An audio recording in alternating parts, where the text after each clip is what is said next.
अगला सवाल हमारे पास है that is bond between a metal and a non metal is. एक मेटल और नॉन मेटल के दरमियान जो बॉन्ड होता है वो आयनिक बॉन्ड होता है रेस्पेक्टेड स्टूडेंट। अब एक मेटल के हवाले से देखा जाए, मेटल क्या चीज होती है? Metal is a substance that donates electron.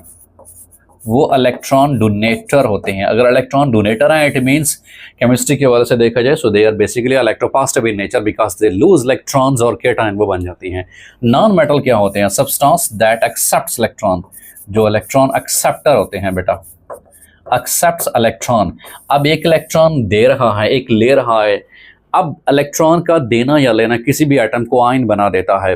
तो जो बॉन्ड होता है मेटल और नॉन मेटल के दरमियान, चूंकि ट्रांसफर ऑफ इलेक्ट्रॉन से बनता है, और आयनिक बॉन्ड की डेफिनेशन भी यही है, the bond that is formed by the complete transfer of electron from one atom to another atom that is termed as the ionic bond. For example, A है कोई सा भी सब्सटेंस, इसने एक इलेक्ट्रॉन लॉस कर दिया है, इसके ऊपर +1 चार्ज आ गया है।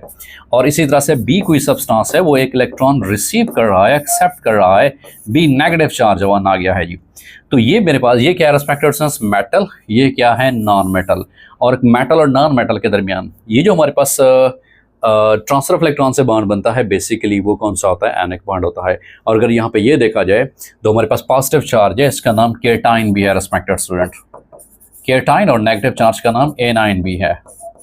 सो केटाइन और एनाइन एक एटम आयन उस वक्त बनता है जब वो इलेक्ट्रॉन देता है या वो लेता है।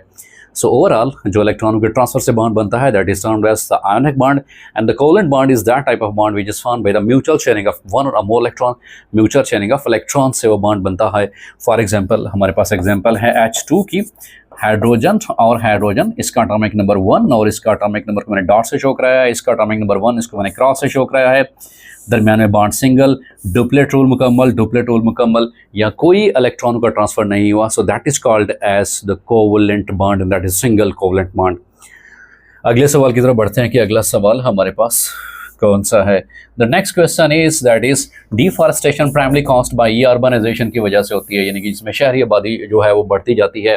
जब शहरी आबादी बढ़ती जाएगी तो उसके लिए अस्पताल, इंडस्ट्रीज, एजुकेशनल इंस्टीट्यूशंस, रहने के लिए मकान वगैरह वो सारे चाहिए होंगे, उसी वजह से डिफॉरेस्टेशन की जाएगी। लफ्स डी जो है रेस्पेक्टेड स्टूडेंट्स, इसको हम टर्म इस्तेमाल करते हैं इंग्लिश में बेटा, रूट वर्ड्स इस्तेमाल करते हैं। रूट वर्ड्स मीन्स जिनसे पहले ही पता चलता है कि उसके मीनिंग क्या होंगे। जैसे homo mean the same, hetero mean the different, bio mean life, same is जगह slices mean the breakdown, de mean the removal. तो ये रूट वर्ड्स कहलाते हैं। अब deforestation mean the cutting down of trees, the removal of forest, एक ही बात है। सो डिफॉरेस्टेशन हो गई, रिमूवल ऑफ फॉरेस्ट। जब हम बात करते हैं बेटा रिफॉरेस्टेशन की, रिफॉरेस्टेशन मतलब है कि वहां पर जंगल